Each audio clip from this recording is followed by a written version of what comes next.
Oke. Bentar. Enggak sekalian sama Nengnya. Enggak, Satu biar banyak. dapat 2. Siap. Oke. Udah teman-teman? Udah. Ya. Oke. Oke, Kamita mungkin bisa dijelasin, katanya dengar-dengar baru punya rumah baru. Ya Allah, tahu dari mana? Saya juga wartawan. Sedih. Siapa yang gue sih?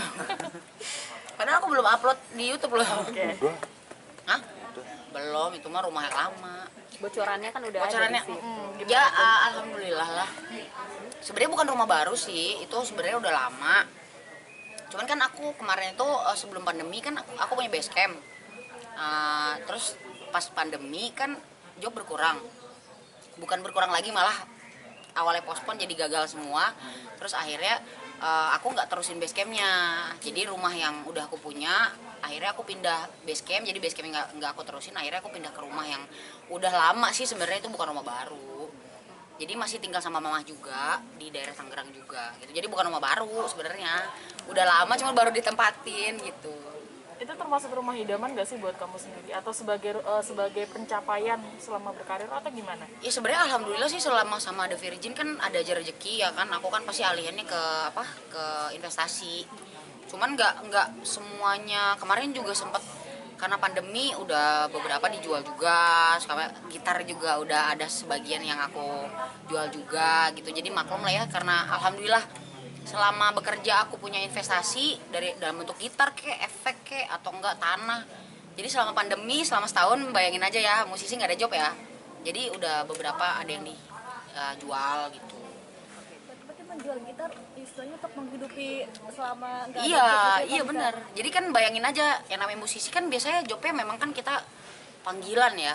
Terus begitu corona, selesailah itu semua yang awalnya tadinya cuma dipospon sampai akhirnya di cancel gitu kan. Tadinya IO juga mikir abis lebaran nih, waktu itu pandemi kan Maret, terus lebaran kan kalau nggak salah bulan Mei ya, apa akhir April gitu.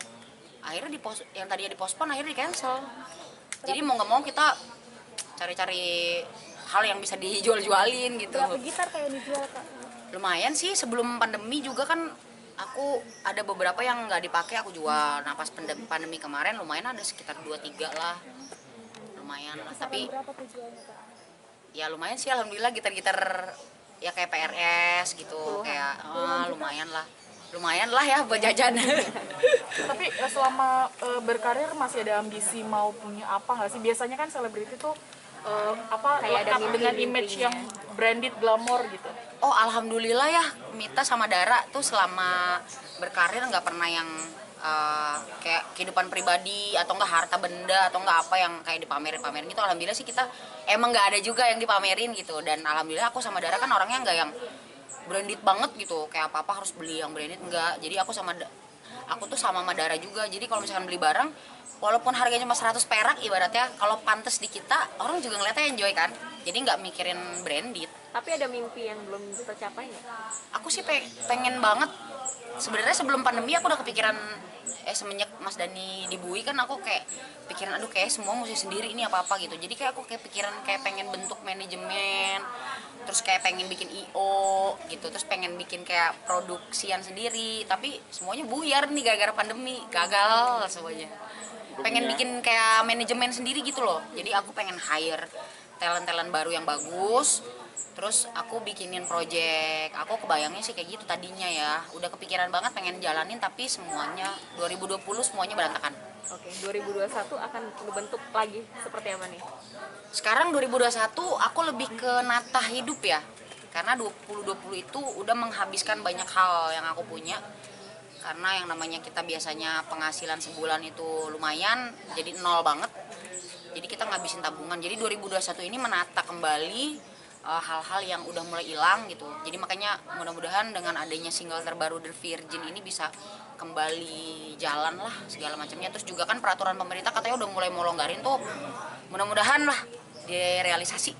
Ada kepinginan pengen beli properti untuk investasi gitu nggak sih? Properti, alhamdulillah sih kalau properti maksudnya kayak tanah kan, alhamdulillah sih aku dari dulu setiap ada rezeki ya aku investnya ke situ. Kayak mama sih yang lebih ngajarin beli tanah, terus kayak beli kos-kosan.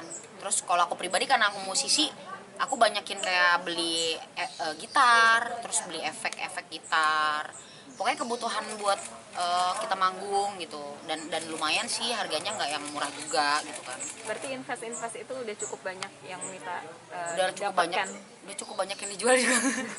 Kos-kosan sendiri Cukup masih banyak. ada Udah, berapa sih? Ada udah 10? kejual.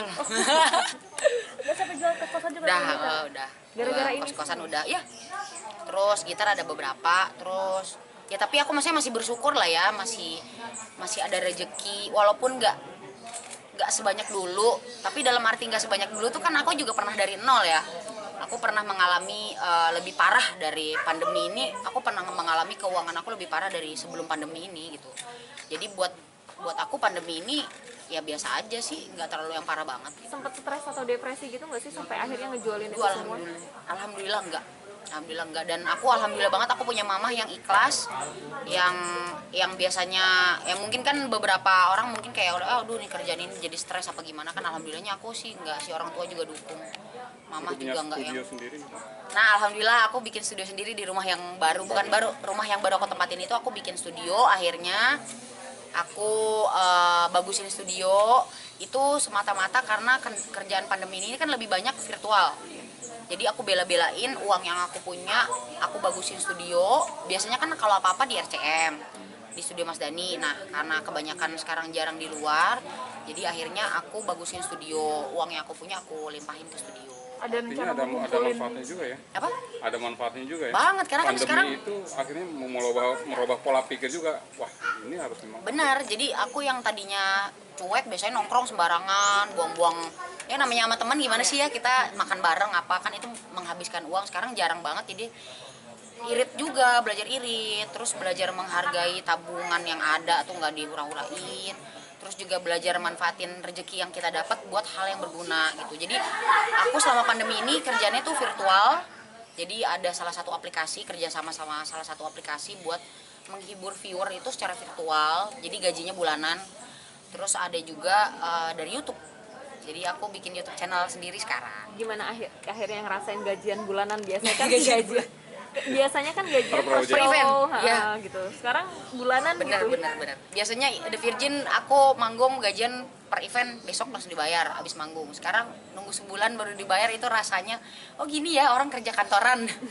Jadi berasa banget sih. Jadi Dengan kita lebih nominal yang menghargai, pastinya juga jauh lebih gitu. menghargai uang, terus lebih menghargai relasi juga gitu. Jadi orang-orang yang masih menganggap Mita pada saat pandemi ini itu bakalan lebih aku hargain lagi, karena mereka inget ya pada saat kita susah, mereka ingat kita, itu yang lebih bikin kita jaga silaturahmi. Tapi kan banyak properti atau koleksi gitar yang Gitar. terjual gitu kan. Lumayan, efek Nah juga. itu ada rencana buat ngumpulin lagi nggak sih gitu kan? Kayaknya sih kalau misalkan Indonesia kembali baik dan dunia musik kembali bagus, ini kan ada angin segar nih dari pemerintah, katanya habis lebaran pengen ngebebasin lagi konser gitu kan. Jadi kayaknya kalau misalkan aku udah mulai jalan, aku kayaknya nabung untuk balikin properti yang aku jual gitu. Jadi aku lebih mikirin untuk beli, kayak mungkin beli kos-kosan lagi, beli tanah lagi gitu. Jadi nggak kepikiran buat beli gitar atau nggak efek gitu, nggak sih. Karena pas pandemi aku berasa banget nih, ini barang nggak kepake gitu. Efek gitar segitu banyak pada saat aku berhenti manggung itu semua nggak kepake. Jadi cuma diliatin doang, jadi pajangan. Jadi mendingan aku gunain buat properti kayak misalkan kos-kosan. Itu kan pada saat pandemi kan kita mungkin ya kalau misalkan aku masih punya berapa pintu bisa dijual dikosin murah misalkan ya buat orang yang butuhin gitu. Masih ada pemasukan juga dah. Masih ada pemasukan juga, paling nggak buat beli beras, buat beli ikan asin sama pete. Masih ada yang tersisa nggak sih gitarnya barang satu gitu? Gitar aku sekarang yang harganya lumayan itu cuman sisa, tadinya 7, sekarang sisa cuman 4.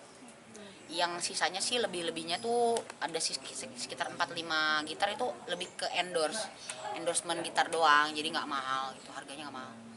Oke. Kak Mita kemarin sempat di Instagram ini julitin orang-orang yang Julit. mandang dirimu kayak gue kan tomboy nggak apa-apa segala macam. Oh. Itu kenapa sih Kak Mita? Oh itu mah biasa ya, dari The Virgin awal nongol juga dari 2009 kan aku udah dipandang sebelah mata gitu, jadi kayak dianggap ini cewek tomboy, kayak lu tuh pasti gini ya, lu pasti kayak dipandang buruk lah gitu. Jadi aku udah biasa sih sekarang, nggak terlalu pusingin. Cuman kemarin tuh aku bahas lagi karena ada beberapa bocil anak-anak zaman now yang kayak menjelekkan karya The Virgin, padahal mereka sebenarnya nggak tahu asalnya lagu ini, track recordnya The Virgin kayak apa gitu. Jadi lebih ke mengajarkan anak-anak kecil yang sekarang hanya membuat konten tapi menjatuhkan orang lain gitu. Jadi aku lebih nyindir mereka sih kemarin tuh bikin konten di Instagram sama YouTube tuh buat itu Terus arahnya. ada permintaan maaf nggak sih dari mereka gitu? Sejauh ini sih aku juga nggak merhatiin aplikasi itu karena aku juga nggak aktif di aplikasi joget-joget itu. Jadi aku sebenarnya bikin YouTube juga kemarin nggak niat buat cari sensasi atau apa, karena kan alhamdulillah selama ini juga nggak pernah mikirin gosip gitu. Jadi lebih kayak mengedukasi aja sih. Jadi kemarin itu aku kesel karena karyanya The Virgin yang 2009 itu dianggap orang bagus, terus kayak dianggap kayak dijelek-jelekin sama anak-anak zaman now gitu. Jadi aku nggak terima karena mereka cuman sekedar cari followers ya kan. Jadi maksud aku tuh aku mengedukasi anak-anak zaman sekarang. Sekarang kan media kalian buat berkarya itu banyak, nggak cuman di TV. Zamannya The Virgin itu kita promo di TV gitu. Jadi kalian sekarang udah punya handphone sendiri, berkarya dari handphone. Cobalah lebih pinter lah gitu, lebih cari konten yang positif yang bisa bikin kalian itu bangga sama konten sendiri, bukan ngejatuhin orang lain. Tapi sampai bawa fisik dirimu ya yang katanya kan apa namanya Tomboy. ngeboy, terus kan gue sholat masih pakai mukena segala macam. Oh iya, itu kemarin maksudnya kayak ada beberapa orang kan yang mohon maaf ya, maksudnya nyamain aku sama mungkin beberapa cewek tomboy yang kayak udah suntik hormon. Terus ada lagi yang kayak nyamain aku, semua cewek tomboy ini sama nih gini pukul rata apa segala macam. Terus aku cuman kayak bilang sama mereka, ya lu jangan samain gue sama mereka dong. Kan sekarang gini, Mita, oke, Mita tomboy, tapi kan Mita nggak suntik hormon, Mita nggak tumbuhin jenggot, Mita nggak tumbuhin kumis gitu kan. Maksud aku lu jangan sama-samain gue sama mereka gitu. Aku tomboy tapi aku masih mengerti kodrat, aku sholat masih pakai mukena, aku masih mengakui diri aku cewek gitu. Jadi maksud aku kayak cuman aku nggak suka aja disama-samain sama orang gitu. Nisa, dari pertama penampilan kamu dari awal kamu keluar nih sampai sekarang 12 Tomboy. tahun gitu, itu akan terus kamu pertahankan atau akan pada saatnya ada titik kamu udah berpikir Kita nggak pernah tahu ya, maksudnya nggak pernah tahu jalan hidup kita kayak gimana gitu. Yang namanya aku sih sebenarnya pengen juga tampil feminim. Ini aku juga udah mulai manjangin rambut kayak ini, panjang nih, bisa dikunci loh. Ini satu pencapaian juga ya. Tapi pinggirnya tipis ya udah emang gaya aku ya. Tapi ini kalau dibuka ini poninya udah segini, udah panjang sebenarnya. Cuman kalau misalkan untuk merubah karena orang, aku nggak mau. Jadi aku pengen berubah karena sendiri. Terus juga kalau ngomongin soal jodoh juga kan itu urusan Allah ya. Jadi aku pengennya ya udah dapet cowok yang bisa nerima aku apa adanya dengan fisik aku yang kayak gini. Biarkan aku berubah ya emang karena aku yang mau berubah sendiri, bukan karena orang. Mama Seperti sendiri comblangin nggak? Seperti comblangin. Oh sering kalau itu mah coba-coba gitu mah sering. Cuman kan hati, namanya hati kalau nggak jodoh mau gimana? Tapi udah sempat sampai titik yang perkenalan, tahap PDKT kayak gitu kan kita? Cuma temen sih, aku sih semua temen-temen cowok aku anggap deket semua. Jadi ya aku juga mana nggak tahu juga mana yang naksir sama aku atau enggak, kan aku nggak pernah tahu. Jadi kita kan sebagai cewek cuma nunggu ya. Mungkin kebanyakan cowok di Indonesia pada takut. Padahal aslinya aku juga feminim, cewek juga sama. Cuma fisik aja yang kayak gini. kalau mama sendiri kalau itu apa sih komentar kamu dengan penampilan Kalau saat ini? dulu awal The Virgin muncul kan aku juga sering kayak rambutnya ngepang gitu kan, terus pinggirnya tipis. Dulu mama masih cuek, umur aku kan masih 20-an ya. Sekarang umur aku udah 35 tahun. Jadi kemarin sih pas aku tipisin rambut tuh mama sempat yang, "Mita jangan gitu dong rambutnya.